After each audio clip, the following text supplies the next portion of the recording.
One thing that I've heard several times recently in conversations is that some people who, like me, they don't know what they don't know, might say, well, I'm colorblind, I don't see color. But what I've learned is that's actually offensive to our Black friends. So, what does that mean, and how can we say it differently? I think to say that you are colorblind is just an ignorant statement, because even if you were colorblind, you would still see black and white. Even people that are colorblind can see black and white. Right? So it's no way that you cannot see color. I want to look at people that are different, but I don't want to see them as different. Color is beautiful in every hue. I think we need to get to know, if somebody just introduced you to cobalt blue, which is an amazing color, one of my favorite colors. When you first got cobalt blue, you'd be like, dang, this is loud, what am I gonna do with this? But if you study cobalt blue and the things that cobalt blue go with, you'll see, man, it's really good with yellow. Oh my goodness, cobalt blue looks good with gray. I think we should see the beauty in every color, get to know those colors and see what it's compatible with.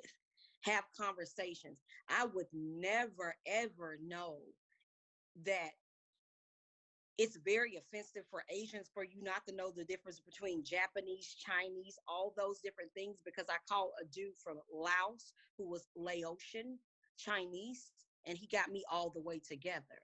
But I only know that because I said, hey, are you from China? He said, no, don't ever say that again. I'm from Laos. I'm Laotian. Not only did I not know where that was, but I didn't realize how ignorant I was being.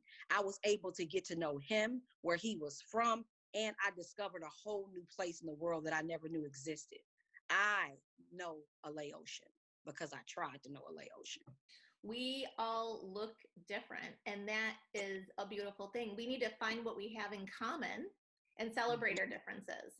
Yes, yes. As a chef, if I would have never gotten to know other spices, I would not know the level of deliciousness of food that I know. If I just use salt and pepper, if I just kept black and white, there would That be is some so good. salty, hot stuff. No, I want delicious food. So I use all my spices. I want a delicious life. So I enjoy all my people. And this is something that I've had the chance, not just in the last week, but in the last few years, even, to be able to have this conversation. And it's really interesting to me because the answer is always different. What do you want to be called? Are you African American? Are you Black? Are you something different? What do we call you? Call me a Black American, because, or you can just call me Black. I'm a Black woman. I don't identify as African American, because anything that could have been from any place in Africa that my people could have been from, I've never learned it. When we became slaves, that culture was stripped. If we went to Africa right now, they would see us as Americans. They wouldn't see us as African Americans. They would see us as Black Americans. And any part of Africa that I could have known or that could still be lingering in my bloodline, I never knew it. I never knew it. All I know is America. All I know is Black America, you know? So I don't mind being called Black or either a Black American. If you call me an African American, I think that's a very formal term. I don't have any friends that say, my African American friend April. All my friends, all my white cousins, my Indian cousins, my people, they call me their Black friend April, or just their friend, because that's a definitive term of what I mean to you. I'm your friend. You don't have to define me as color, because if you do, you can say I'm Black, because that's a descriptive color of what I'm actually brown, but on paper I'm Black. So I don't mind being called Black, but I'm not the voice for all Black people. That is just how I feel. There are going to be people that feel different. And that's why it's important to have conversations with people from all different backgrounds, because it could be a Black girl that lives right next door to me who would answer this question totally different based on what she believes in her heart. Yes, and that's what I've experienced. The first time I ever encountered that question, I didn't actually ask it. I was in a Bible study where about half the women were Black, and that question came up, and I don't remember how or why, but I was so intrigued by it. And pretty much all of them said, just call me friend. But they did also say, I am Black. I want you to refer to me more. That way, if you don't want to call me friend, maybe I'm not your friend. But none of them said African American, which surprised me. But as I go through time, there have been some who prefer that. So how do we as a community, when we meet somebody, I mean, that's not the first thing we're going to say, like, well, what do you call yourself? But as that conversation maybe warms up and you want to get to know that person better, how would you feel is appropriate to engage in that part of your conversation? Like, hey, I want to introduce you to my other friend, let's say. How do I introduce you? Is that, I mean, do you hear what I'm saying? Does that make sense? I would say I wouldn't even ask them. I would introduce them how I would introduce a friend that was my exact same race. You know, people often say, is your white friend or is your Black friend? I'll be like, no, it's just my friends. Like, I don't have white or Black friends. I just have friends. As a matter of fact, my friends are my family. Like, the people who I get a chance to be around, they're my family because we do life together. I think that if you have a new friend and they're from a different race, if you feel uncomfortable with anything, even that question, just ask them, hey, how do you prefer I introduce you? Because I want you to be comfortable too.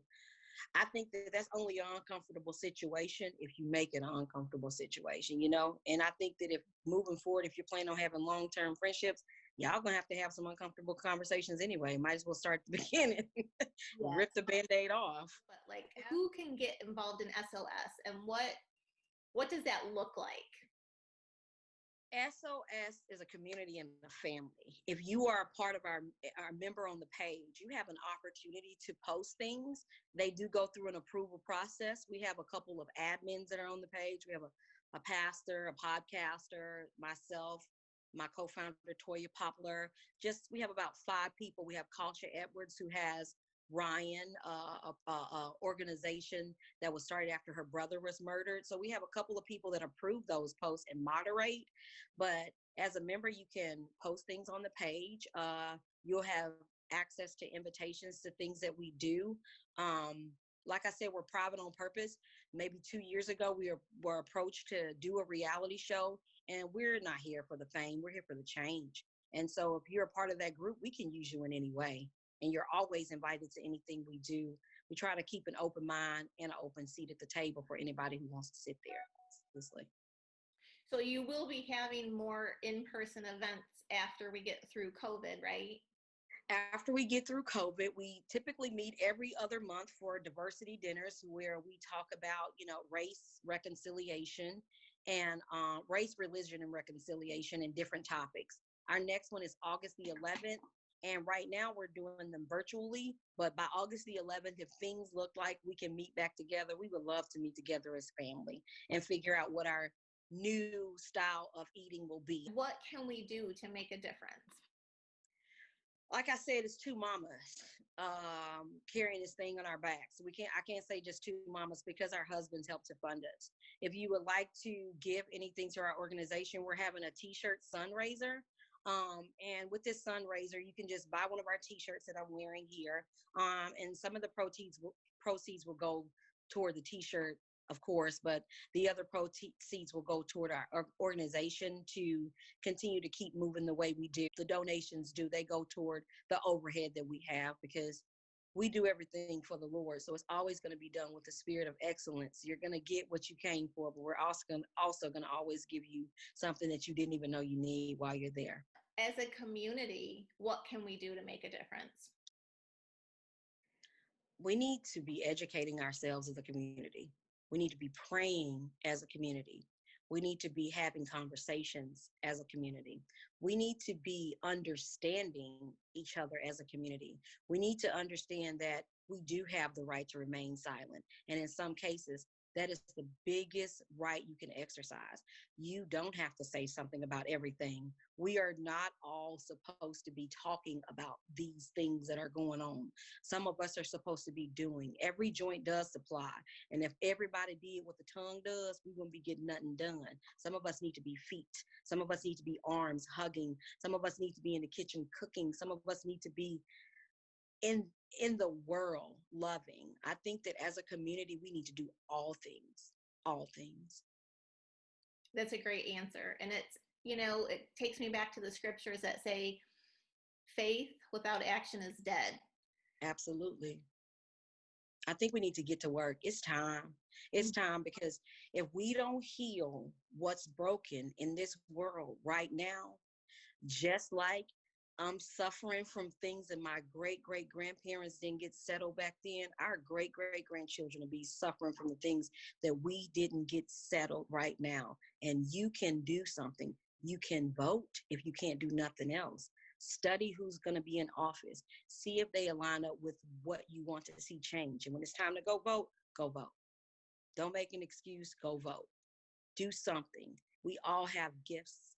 God has gifted us all. If God can take my gift of hospitality and do the things he's done through it, I have cooked in some of the best places in Huntsville. And I have also been up under the bridge serving the homeless. God can do a lot with what he's gifted you with. If you just ask him what you can do in this season, he'll show you, and it'll be a beautiful thing for reconciliation.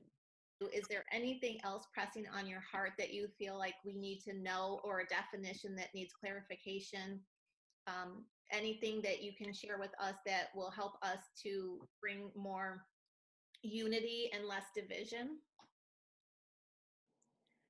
I would say, remember that we are all a human race first, and look at people like people. Even though they look different, you don't got to see nobody different. We are all human. Treat people like they have a soul, because if you do that and take everything back to love, we can make a difference. So just remember that we're all human, the human race.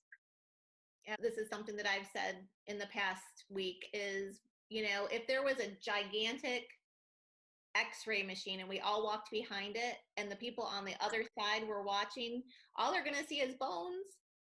Oh, We're all the same. we are all the same. I think the more we talk to each other, we'll see we have way more in common than not. Absolutely. So much more in common. Like anybody of any race, if you have a teenage boy and we have a conversation, by the end of that conversation, we'll be either hugging or crying. I mean, it's something, it's just all the way, we're just all the same. We have so much more in common than not, guys.